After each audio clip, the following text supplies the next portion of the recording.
नमस्कार दोस्तों, आपका स्वागत है। आज जो हम कहानी देखने वाले हैं वो एक सच्ची कहानी है। ये जिस इंसान की कहानी है उसका नाम है मोटेओ।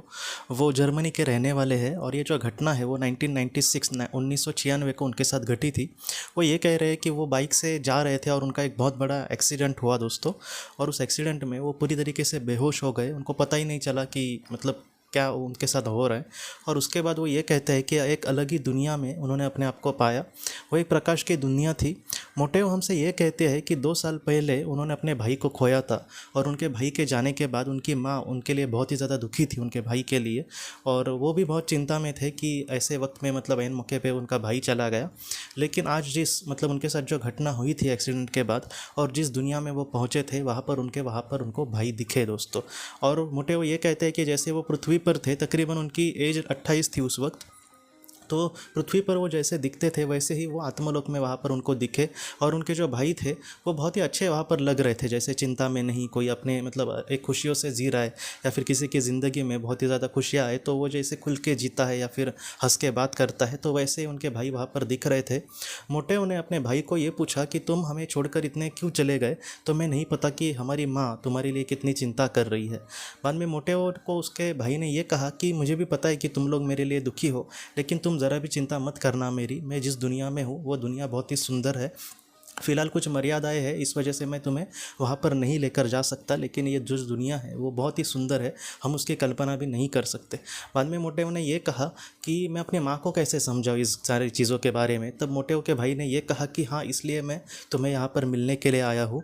तुम माँ से कहना कि मैं सचमुच यहाँ पर खुश हूँ और ऐसा नहीं है कि मैं तुमसे बहुत ही ज़्यादा दूर हूँ। मैं हमेशा कहीं ना कहीं हमारे घर में भी आता जाता रहता हूँ। बस तुम मुझे महसूस करने की कोशिश करो, तुम्हें मतलब मेरी मौजूदगी का एहसास हो जाएगा, इसलिए तुम ज़रा भी मेरी चिंता मत करना, मैं हमेशा तुम्हारे साथ हूँ। और माँ जो भी उसके लिए मतलब वो उनके लिए कुछ दान वगैरह देने की कोशिश करती थी हर महीने। मोटेओ के भाई ने यह कहा कि वो मुझ तक पहुँचता है। मोटेओ के भाई ने कहा कि वो जो दान देती है वो ज़रूरतमंद लोगों के लिए देती है, तो इससे मतलब अब हमारी माँ के मतलब विकास के लिए भी ये बहुत अच्छा चीज़ है कि वो बहुत ही अच्छे से मतलब उसको पुण्य मिल रहा है। और यहाँ से मुझे भी खुशी हो रही है कि मेरे वजह से वो कुछ अच्छा काम कर रही है पृथ्वी पर, जो वो पहले नहीं करती थी।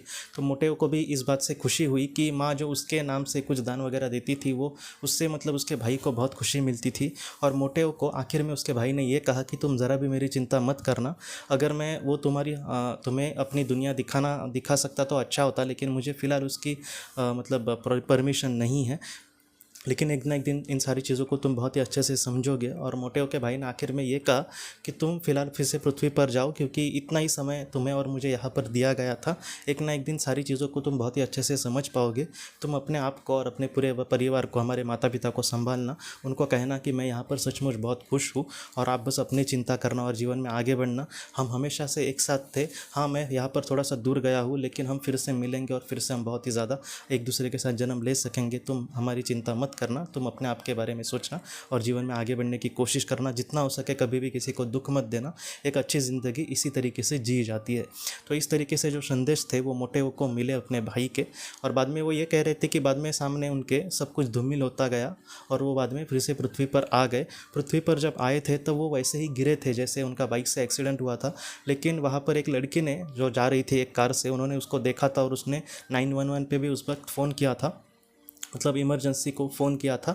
और उस वक्त उसको इमरजेंसी भी लेकर आई थी। और कुछ देर के बाद मोटेओ ये कहते कि उनको ज़रा सा जब होश आया था वहाँ पर गिरने के बाद, तब उनको पुलिस लेने के लिए आई थी, इमरजेंसी एम्बुलेंस वगैरह।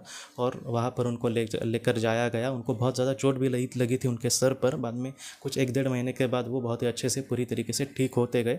और इस तरीके से उनके साथ ये सारी घटना घटी थी। बाद में उनके माँ को उसने कहा कि मुझे मतलब मेरे साथ ये सारी चीज़ें वहाँ पर हुई और उसके भाई वहाँ पर उसको दिखे और उसके माता पिता को भी बहुत खुशी मिली कि मतलब पहले तो माता पिता को बहुत डर लग रहा था कि एक तो बच्चे को उन्होंने खो दिया, लेकिन दूसरे का भी बहुत भयानक एक्सीडेंट हुआ था। लेकिन बाद में वो थोड़े से खुश हो गए कि जिसको उन्होंने खोया था, जिस बड़े भाई को, वो कहीं ना कहीं उसके साथ है और वो फिलहाल जिस दुनिया में है वो दुनिया बहुत ही सुंदर तरीके है दोस्तों।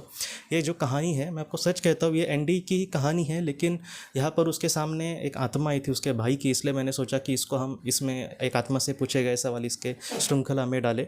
मुझे लगता है कि ये जो कहानी है हम सबके लिए महत्वपूर्ण है, ज़्यादातर वो उनके लिए महत्वपूर्ण है जिन्होंने किसी अपने को खोया है। मैं आपको सच कहता हूँ, ये जो मतलब सच्ची कहानियाँ हैं वो आपके सामने कहने की एक ही उद्देश्य है कि आप अपने आप को संभालें, आप ज़रा भी चिंता मत करना, आपके जो अपने हैं वो हमेशा आपके साथ है, आप प्लीज़ चिंता मत करना। तो दोस्तों, हम अपनी अगली वीडियो में किसी नए विषय को लेकर मिलेंगे, तब तक आप अपना अपने परिवार का ख्याल रखना। आपका बहुत बहुत धन्यवाद। ज़िंदगी की रोशनी ये एक कंसल्टेंसी है जो ऐसे लोगों को मदद करने की कोशिश करती है जिन्होंने किसी अपने को खोया है, या फिर जो लोग अपने जीवन में बहुत ही ज़्यादा दुखी है। जो लोग इस संस्था के साथ जुड़ते हैं उन्हें पास्ट लाइफ रिग्रेशन की ऑडियोज़ भेजी जाएगी, जिससे घर बैठे वह पास्ट लाइफ रिग्रेशन का अभ्यास कर सकते हैं। और उन्हें 5 मेडिटेशन ध्यान की भी ऑडियोज़ भेजी जाएगी, और इसके साथ साथ उन्हें PDF किताबें भेजी जाएंगी जो हिंदी और अंग्रेज़ी में है, जो मोबाइल पर या फिर लैपटॉप पर आप उसे पढ़ सकते हैं। और 10 ऑडियो बुक्स भी आपको भेजी जाएंगी। तो दोस्तों, अगर आप इस संस्था के साथ जुड़ना चाहते हैं तो कृपया इस नंबर पे व्हाट्सएप मैसेज करें। आपका बहुत बहुत धन्यवाद।